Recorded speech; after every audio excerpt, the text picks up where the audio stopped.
Get Rich Education is brought to you by Norada Real Estate and Highlands Residential Mortgage. Welcome to Get Rich Education with Keith Weinhold, giving you information and ideas on the investment that has turned more ordinary people into millionaires and billionaires than anything else, and can provide you with more wealth and happiness than you ever thought possible. Now, here's your host, investor, entrepreneur, business owner, and educator, Keith Weinhold. Hey, welcome to GRE, Get Rich Education, episode 141. Hi, I'm Keith Weinhold. 4 weeks ago, we had a listener come onto the show here. Today, we're going to answer your listener questions. Yes, it's been a long time since I've done listener questions.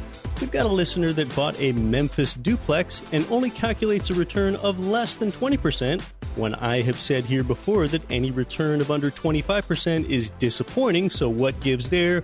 We've got another listener that asked, how do I get the down payment money for my first turnkey property if I'm just living paycheck to paycheck? We've got a question from a listener whose parents own and rent out a $620,000 single-family home in South Florida, and this listener doesn't think it's working out for his parents. And then finally, if we get time, there's a detailed question about contributing to a 401k versus forming down payments for income property. Before we get to those 3 or 4 awesome listener questions you had, you know, investing in real estate with a long-term strategic vision, that could give you an opportunity to live better and give better than you ever thought you could. In fact, for a while, that slogan, live well and give well, that's been the signature line of my personal email. Now, speaking of giving well, I recently bought a new bicycle here for the summertime. It's a pretty cool German-designed Ghost brand bicycle. It cost between $3,000 and $4,000. I've liked using it so far. And yeah, the bike wasn't cheap, but neither am I. And by the way, that really isn't too much to spend on a bicycle. One can spend over $10,000 for one without too much trouble. But anyway, that made my older 2004 bicycle now expendable. So while I had the old 2004 bicycle at the shop to kind of tune it up before I gave the bicycle away, I didn't quite know what to do with the old one now that I've got the flashier new one. And the old bike, which is very usable, probably even an excellent bike to a lot of people, it had a market value of no more than $300 is what the shop owner there estimated. And I thought about giving my old bike away myself, but then I thought, wait a second, why not let the owner of this little mom and pop bike shop give it away? Okay, that way I could enable him to be the giver. I'd give the old bike to the bike shop owner, enable him to be the bike giver, and then once he gives, he could probably get some customer loyalty or some goodwill or some repeat business out of that act of him doing the giving, plus that eventual recipient would still get a bike, and that would be rather than me just giving the bike away directly to the recipient. So this way, by enabling a giver, I'm kind of enriching the lives of 2 people instead of just one. So it's kind of like a twist on anonymous giving, I guess. I guess you can even think of this as leveraged giving, perhaps. So I share that with you because direct investment in real estate, you know, that's going to enable you to be able to live better and give better. So as you go on and build your portfolio and have more of an ability to give, I'd say consider don't just give, but enable a giver. Think of ways to enable another giver when you give, and you're still going to get a great feeling from it. And you know, another thought about giving is, gosh, this is something I've been remiss on for too long.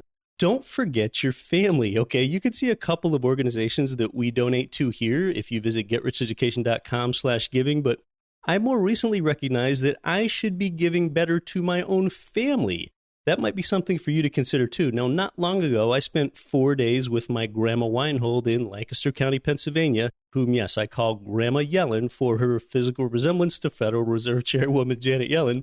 Grandma Weinhold, living by herself only on Social Security income, it was a huge deal to Grandma when my wife and I brought over a shopping cart full of groceries, and that made me think, gosh, I should have done more of this sooner before donating to some of these external organizations. So some perspective there. So before you give, look close to home first.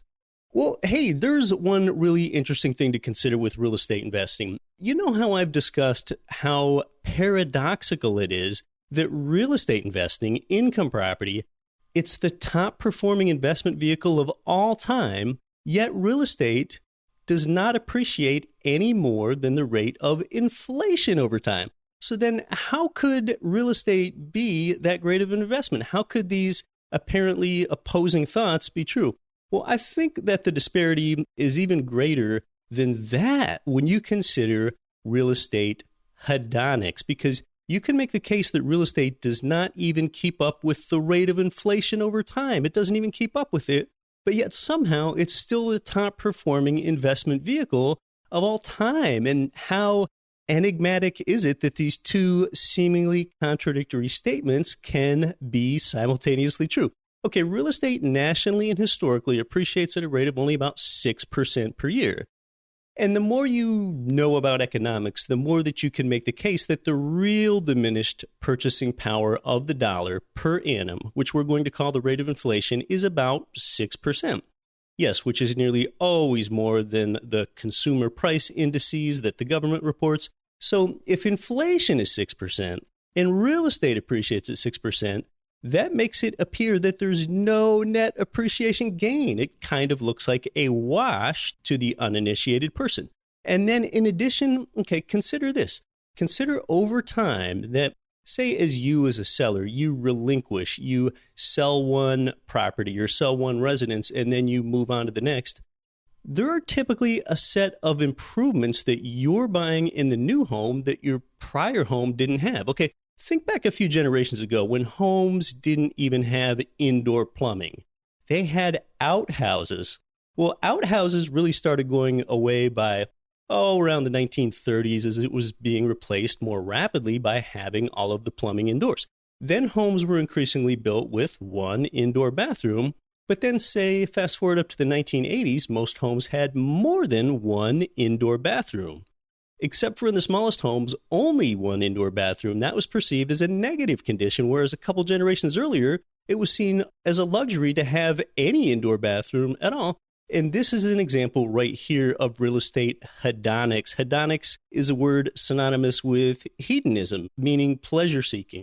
And economists and real estate appraisers often use a hedonic regression to try to adjust for valuations and inputs on rates of inflation. Another example might be garages. In the suburbs, a garage was once seen as a luxury.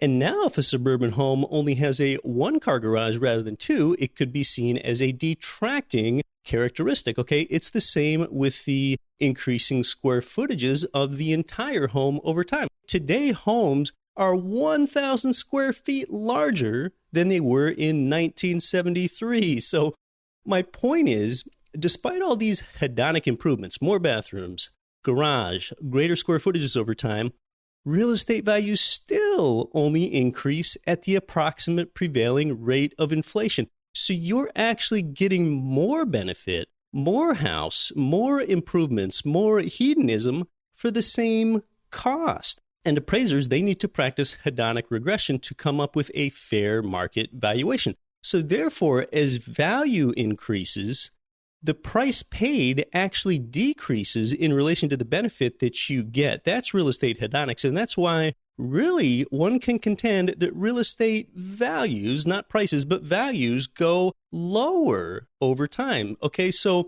here we go then. How in the heck can real estate be the greatest investment ever? Well, you're going to see in just a minute, because this is actually a good lead-in for our first listener question to kind of describe and round out and answer that paradox. But yeah, hedonics are an area that economists perpetually kind of struggle with, and estimating inflation is a completely imperfect science. If the next iPhone model costs 10% more than the current iPhone model, but see that next iPhone model is lighter weight and has a sharper camera and has a faster processor, then does it really cost more in relation to the greater value that you as a user gets? And these are just some of the reasons that rates of inflation are so nebulous. Let's get to our first listener question. It comes from Jeff in Sanger, Texas. He writes, Keith, I'm attaching a couple spreadsheets, hoping you will give them a quick review. We have purchased 3 properties from Mid-South homebuyers in Memphis. And before we purchase any more, I wanted to see what your thoughts are on the numbers. I'm not positive they are correct, but I think I'm close. I think the numbers are a bit low considering what you think is worthwhile, but I want to know your thoughts. I have acted 3 properties now, but unless I'm able to seriously scale the cash flow, it doesn't amount to much, and those numbers aren't even including any management fees, insurance, and taxes, no repairs, lease fees, etc. I want to make this work. I don't want to trade my time for dollars any more than I have to. I've done that for way too long. Hope all is well. Thanks for taking a look, Jeff. And by the way, Jeff is an airline pilot with Southwest Airlines. Great question, Jeff. And by the way, I almost never have time to do this open attached spreadsheets from individual listeners, but I did this time and I thought that you might benefit from it. Okay, so Jeff here has 3 properties, 4 doors total that he bought from Mid-South homebuyers in Memphis, Tennessee. Those 3 properties are 4 doors because one is a duplex and the other 2 are single-family income properties. Let's just look at the duplex here. Okay, it is on North Holmes Street in Memphis. Purchase price $99,700. 75% loan to value means that he made a down payment of almost $25,000. It's $24,925. On this duplex, he got an awesome 4.875% interest rate. Man, that is nice. And it has an RV ratio of, get this, 1.19%. It's got $1,190 of monthly rent. 1.19%, and that is a fantastic rent-to-value ratio, and that is also getting very, very hard to find these days. And it looks like he bought this property over a year ago. So on his spreadsheet, Jeff shows a 19% cash-on-cash return calculated here, with a note below it that I say that anything less than a 25% rate of return is actually a disappointment. That's right on the spreadsheet that I said that. And this is true. I have said that. Okay, I've said here on the show anything less than a 25% total rate of return is a disappointment, but he shows 19% and he hasn't even deducted management and insurance or taxes and some other things from this. So what gives? What's going on here? Okay, and by the way, this is great. I love questions like this. This is digging in and getting to the heart, getting to the bottom of why we're even real estate investors in the first place. So the 25% return I'm talking about is a total rate of return, not the cash-on-cash return portion. And the cash-on-cash return portion, that is just one ingredient of that total rate of return. In fact, Jeff, we're going to push your CCR, your cash-on-cash return, down to 10%, not 19, but 10, because that's after we've gone ahead in that spreadsheet and subtracted out all the recurring monthly expenses from your rent income. That's everything there: principal, interest, vacancy, insurance, maintenance, property taxes, management. Looks like the utility costs are covered by the tenants. And by the way, from your rent income, I like you to deduct at least 10% for maintenance, even though it's turnkey renovated and maintenance is usually low in the first year for that reason. And yeah, at least 10% trimmed off your gross rent for maintenance. But that number is going to depend upon the age and the level of your property. And Mid-South Homebuyers does quite a thorough renovation. But getting back to that cash-on-cash return on this duplex, we're pushing that from 19% down to 10% after all of those expenses are considered.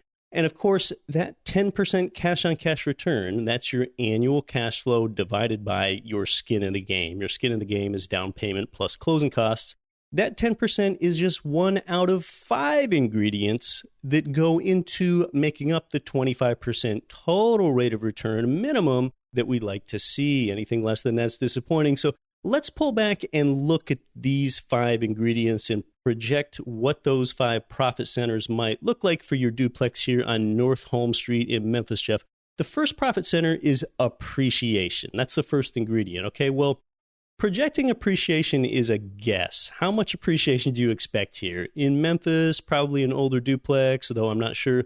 Let's just say you get a 3% annual price appreciation in the property, which is just half of the long-term national average of 6%. So at 3% appreciation with your 25% down payment, you're leveraged 4-to-1. That means you've got a 12% return on your down payment through the power of leverage. Okay, so that's a 12% return from the first of 5 ingredients of this total rate of return recipe. Secondly, let's add in that 10% cash-on-cash return that we've already discussed. Now you're up to a 22% rate of return, 12 from appreciation, plus 10 from the cash flow. Thirdly, with your loan amount of $74,775 here, which is basically $75K, with that and that awesome 4 7/8% interest rate that you've locked in for 30 years, and nice job there, you must have strong credit.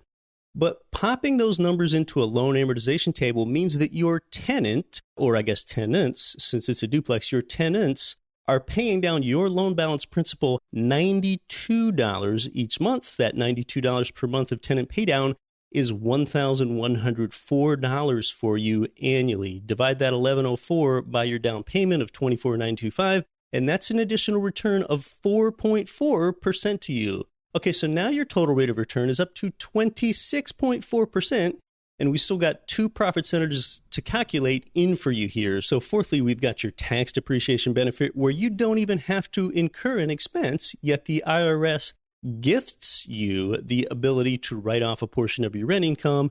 And this one is hard to calculate because it depends on your particular situation. So let's just call this another 3% tailwind for you. And then fifthly and finally is your inflation hedging benefit, Jeff. The $74K plus that you borrowed gets to be paid back in depreciated dollars over time. Due to inflation, more dollars will circulate in the economy in the future, wages will be higher, prices will be higher, and the weight of your debt burden gets inflated away if you think we're going to have more inflation. And just like inflation impoverishes savers, it enriches borrowers in the opposite way.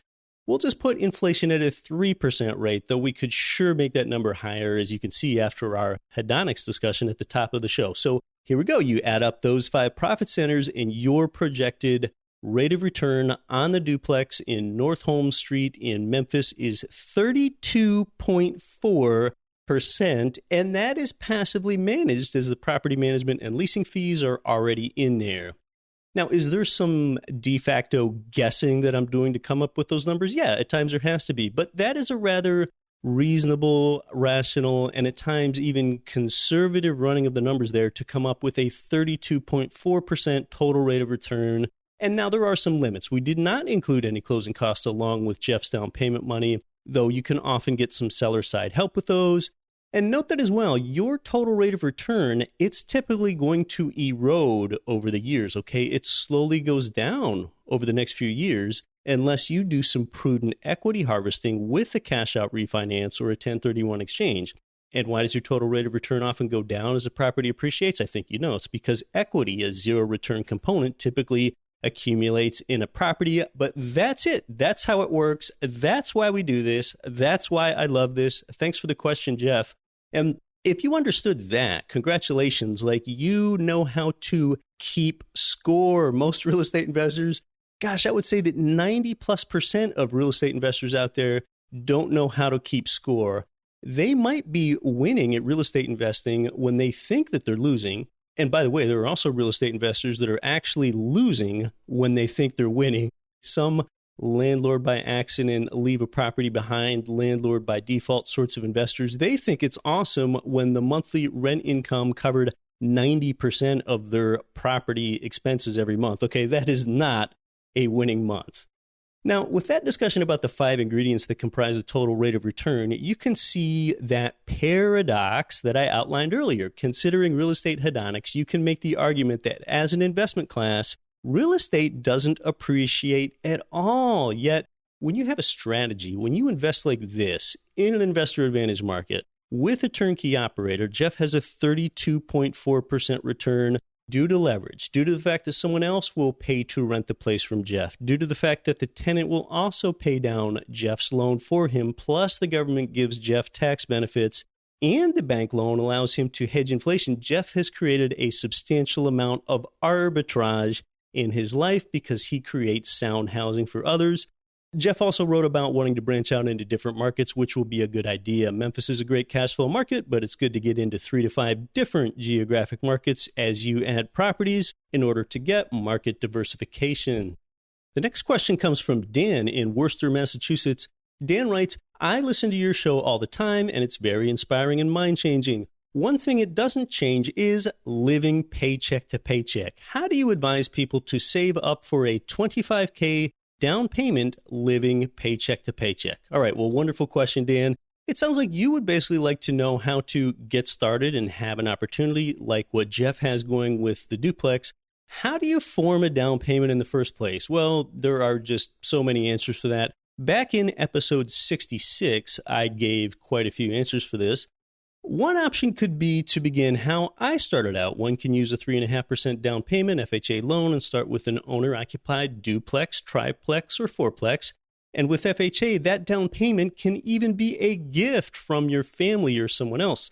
You can also use the existing building's tenant's income toward your income qualification for the property before you've even bought the property. You're kind of using other people's money before you've even closed on anything.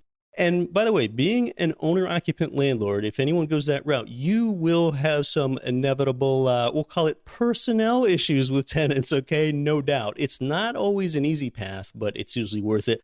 However, living in Massachusetts, Dan, that's not the most landlord-friendly state, and rent-to-value ratios don't work so well there, and there's some other headwinds. So let's just say this hypothetically, Dan. You ask about forming a $25K down payment for a property while living paycheck to paycheck. So just consider this.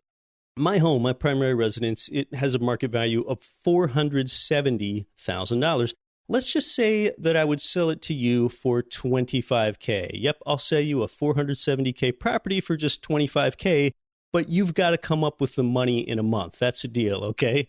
And that's what would that be? A $445K difference. That would be your profit if you wanted. If that were the situation, I bet you would come up with all kinds of creative ways to get $25K in a month if you had this opportunity. You might get a loan from a friend or sell some gold or silver bars or pull money off a 0% APR introductory rate credit card. You would shake some trees to come up with $25K. So my point is, if you have a sense of urgency behind something, you will operate in ways you've never operated in before. And if you think you can't find an opportunity, you will make one. And it's probably never been easier in human history to have an additional income stream, okay? Now, of course, you could take on more hours at work or add a second job, but that's really not a long-term fix. As you can tell, here at GRE, we're really about avoiding trading your time for dollars. And while someone's working at a day job, I kind of favor that before they would add a part-time job to that instead they would focus on getting really good at one thing and increasing their income that way.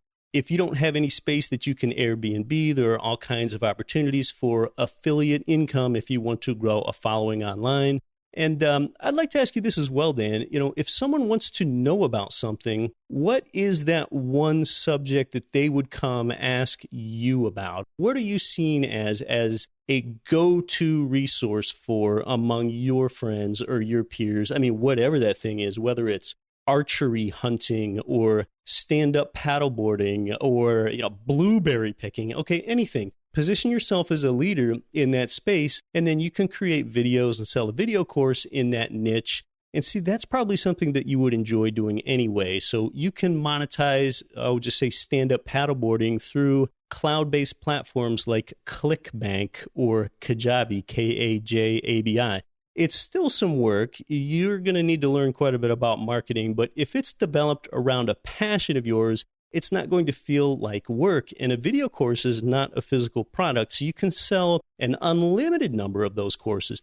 Just imagine waking up every morning and seeing how many video courses you sold overnight. Now, it's not always easy to get that going. It's going to require learning and even some pain, but that's the kind of work, that's time asynchronous and geographically agnostic, meaning that you can do it when you want to and from where you want to do it from. But either way, whether it's taking on more work or learning a new skill by selling a video course with whatever you have a passion for, it is definitely going to take expanding your existing comfort zone. Of course, one cannot just keep doing the same thing and then expect a different result. It kind of reminds me of a meme, and this meme is not directed at you, Dan. This is something that's just human nature in general here, and this includes me sometimes too. And Dan, I hope that mindset and set of ideas help you along with listening to GRE episode 66. Thanks for the question. But this meme I'm talking about was on our Get Rich Education Facebook page a few weeks ago. It shows two illustrations side by side. The first illustration has a man who looks like a politician up in the front of a room of constituents. and the politician says, who wants change? And every person in the room has their hand raised up. They all want change. Everyone wants change. The second illustration shows the politician asking who wants to change, not who wants to change this time, but who wants to change. And no one has their hand raised, okay? That right there, that tells you so much about society and our own mindsets as investors too. We all want change, but we're all scared to change. Change starts with you, not another person, but you. For example, in society, consumers get what they ask for just the same, okay? Do you wish that airplane seats were roomier than they are now? Do you want to have more space if you fly coach? Well, of course you do. But why do you think that airlines keep making the seats so close together? That's because for decades, consumers keep seeking tickets based on the lowest price. When consumers prioritize low price above all else, pretty soon airlines are going to give you just what you asked for. Cheaply priced tickets result in cheaper and smaller seats. They're squeezing people in. Now airlines have to fit more people on a plane to make the numbers work at the cheap prices that consumers keep asking for. So even as seats got smaller, consumers still said low price matters most. So then airlines said, okay, we'll make seats even smaller because consumers keep telling us we want cheap seats above all else. And the reason that we have what we have now, people being crammed into planes like sardines in coach, is because that's just what people keep asking for. And it's hard for me to stick up for the airlines. I have my problems with them, but they just give consumers what they've asked for when it comes to space on a plane. So I really can't blame airlines for cramming people in when the customer keeps saying being cheap matters most. It's the difference between wanting change and wanting to change. Now, if we get a decade's worth of consumers asking to pay 20% more for more legroom seats and avoiding everyday coach seats, well, then that would start to slowly change the sardine effect, okay? So change starts with you. A for-profit business will soon give the consumer what they continually ask for. So if you're living paycheck to paycheck and you want more income for rental property and a rental property down payment, then it starts with you making a change. It's like the Gandhi quote, be the change that you want to see in the world. People don't like a nation that's divided politically, but every use of certain words, and I'm only using the words myself now so that you know what I mean, because I avoid using these 4 words otherwise. But most times when the words out there, Republican or Democrat or conservative or liberal, each time they're used, they divide people. They don't unite people. You could throw in terms like left wing and right wing in there too, I think. So just avoid using words like that altogether, and you'll start to be the change that you want to see. It's easy to want change, and it's hard to change. An investor doesn't improve their lives and give themselves a pay increase by contributing to their 401k. That doesn't give them any chance to improve their lives until they're in their 60s. Give yourself a pay raise with cash flowing real estate, and now you've quit living life by default and you've begun living your life by design. Be the change. We'll get back to listener questions right after this. You're listening to Get Rich Education. Are you having a hard time finding great investment properties? Unfortunately, the best deals are rarely found locally. Successful investing begins with the right properties in the right markets. Norada Real Estate provides everything you need to invest in the best deals across the U.S. Our simple, proven system will help you create real wealth and passive monthly cash flow. Get your free copy of the ultimate guide to passive real estate investing at noradarealestate.com/guide. That's NORADA realestate.com/guide. Are you looking to invest in your first investment property or grow your existing inventory? Highlands Residential Mortgage can help, offering down payments as low as 15% and credit score requirements down to 620. Their streamlined process is designed to help investors close their loans quickly and without any surprises. You need someone who knows cash flowing real estate and can help guide you through the muddy waters of today's lending environment. So call Graham Parham today, toll free at 855-326-6802. The Parham team can help you purchase or refinance any of your 1 to 4 family investment properties. NMLS number 195724, 12001 North Central Expressway, Suite 750, Dallas, Texas 75243. Equal housing lender, not licensed in all states. Hey everybody, this is Matt Bowles from Maverick Investor Group. You're listening to Get Rich Education with Keith Weinhold, and don't quit your daydream. Welcome back to Get Rich Education. I'm Keith Weinhold. I've been the host of Get Rich Education for, well, this October it will be 3 years. This whole real estate investing thing and industry, that all began for me when I bought an Anchorage, Alaska fourplex building in 2002 for $295,000. And it took a few years, but I would later develop a great interest in real estate investing because I saw and felt how it changes lives, especially mine. From that first property, I expanded nationally and then internationally. Last year, I became a blog writer for the Rich Dad Advisors.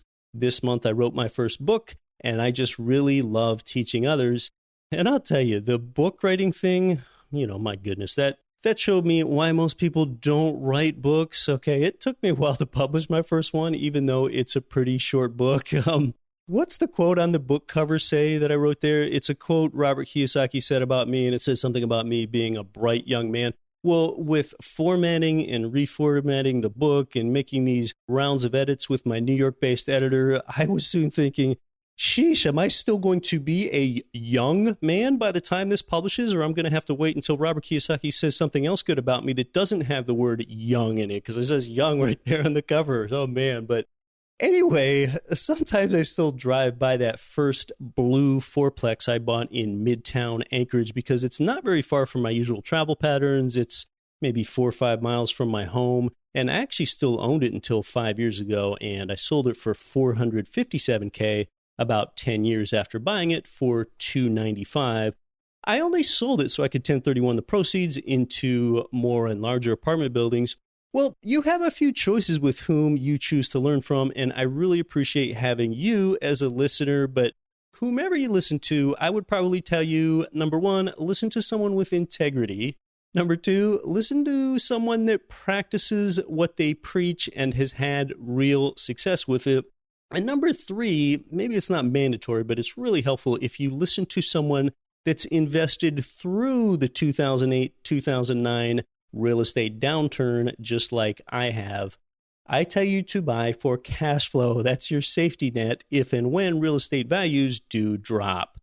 The next listener question comes from Jamie in New Rochelle, New York. I'm going to sort of, narrate this question because it's a longer email from Jamie. Okay, Jamie's parents that live there in New York, last year his parents bought a South Florida home that has a swimming pool for $620,000, and his parents do not intend to live in that property for 15 years. They plan to live in that home when they retire in 15 years. In the meantime, after months of trying, they finally found a renter for the home, a few months after they bought it. And they've got it rented out for $2,900. Jamie says that after listening to your show, I told my parents that I think they can do better than that with the numbers. Do you think that this is a good investment for my parents? Well, thanks, Jamie, for the question. I can't really tell you whether or not it's a good investment for your parents because I don't really know that much about the home, and I don't know exactly what your parents' needs are, but among the things that I do know, and I think you've alluded to it with your comment, that your parents can certainly do better than this from a numbers perspective. With $620,000 worth of property, that should and could be pulling in about $6,000 worth of monthly rent income, like it would be if it were in investor advantage markets, just playing from a 1% rent to value ratio. They should be getting $6,000 in rent for that much worth of property, and you said they're only getting $2,900 in monthly rent. So that's an RV ratio of under 0.5%, $2,900 of rent income. Just actually doesn't surprise me because RV ratios really break down at higher price points. Additionally, I recommend that turnkey buyers be in at least 3 different metro markets in order to be hedged from an economic downturn in any one local economy. So $620,000 worth of property, see that right there, that would allow a turnkey buyer to have, say, 2 homes in each of 3 different metros, so they would have multiple income streams, and there would be more of a durability behind that income with geographic diversification. Now, maybe, Jamie, your parents just really like something about that South Florida home, which has a pool and they want to have renters kind of keep the place warm for them until your parents get down there in 15 years to retire. And that might work out for your parents, but unfortunately, it almost always never does. And here's what I mean. I don't know your parents' age, but regardless, people's tastes and needs and desires change over time. In 15 years, when it's time for them to move in, they might not want a home with those types of amenities anymore. And, they've also got 15 more years of life experience and vacations between now and then, and they might find that they'd rather retire someplace other than South Florida. Really one of the most common real estate investing mistakes to avoid is thinking that one property can serve more than one use, and that almost never works out for that property owner. In this case, your parents are trying to get the $620,000 home, which is probably a pretty nice home. They're trying to get it to serve both a rental income purpose now and a retirement purpose later, and that almost never works out. Okay, every last one of my income properties are properties that I would not want to live in, even though they're clean, safe, affordable, and functional for somebody else. But see, I'd just be taking too much of a lifestyle hit. But here, while I'm relatively young, they provide cash flow, just like your parents could be getting cash flow for 15 years from low-cost properties in investor advantage markets rather than doing this in South Florida. And then when it's time for them to retire, they could pick a suitable home for retirement for whatever their whims and desires and needs are at retirement. So by buying the retirement home 15 years early, there's a substantial risk in the guessing at what they're really going to want later when it's time for them to retire, and plus they're foregoing a lot of rent income in the meantime. It's paying an opportunity cost. So boy, I'm going to say 95% plus of the time it would have made more sense for them to buy those income properties in investor advantage markets. And then at retirement, they could sell those properties if they needed to buy the retirement home or hold on to the property. So I think about opportunity cost there, Jamie. Thanks for the question. I've got one other question about 401ks from Eric in Miami, Florida, but it gets pretty numbers heavy. We're getting short on time, and I gave Eric an email reply on that one, so we won't get to that here. You can submit a question yourself at getricheducation.com. From there, just click on the contact page. And please understand, I cannot possibly respond to every inquiry there, so please don't feel offended if you don't get a reply, but you are appreciated, and we do read them all. Instead, if you want to chat in person, when you're over there at getricheducation.com, click on the events page. You can see where I'll be, and hopefully we can meet in person at an industry event. I'm Keith Weinhold. I've loved answering your listener questions today, and I'll be back next week to help you build your wealth. Whether or not you want to build passive income from real estate investing specifically to help you quit your day job, I don't know. That's up to you. But whatever you do, don't quit your daydream. You've been listening to Get Rich Education, telling you what the wealthy won't tell you about real estate and investing. Nothing on this show should be considered specific, personal, or professional advice. Please consult an appropriate tax, legal, real estate, financial, or business professional for individualized advice. Opinions of guests are their own. Information is not guaranteed. All investment strategies have the potential for profit or loss. The host is operating on behalf of Get Rich Education, LLC exclusively.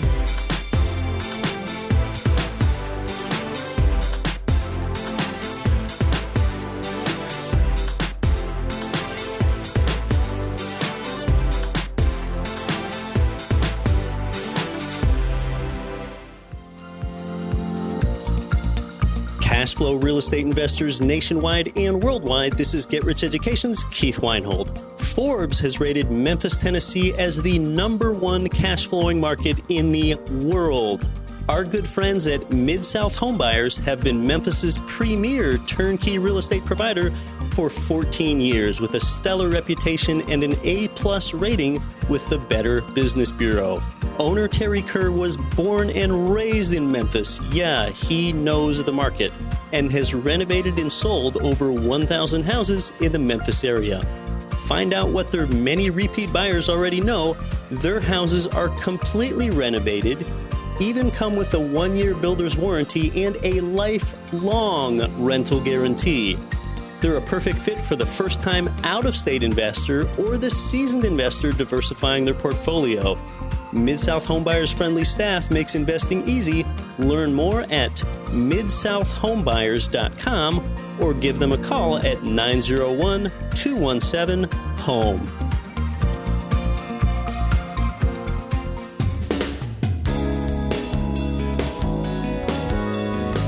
The preceding program was brought to you by your home for wealth building, GetRichEducation.com.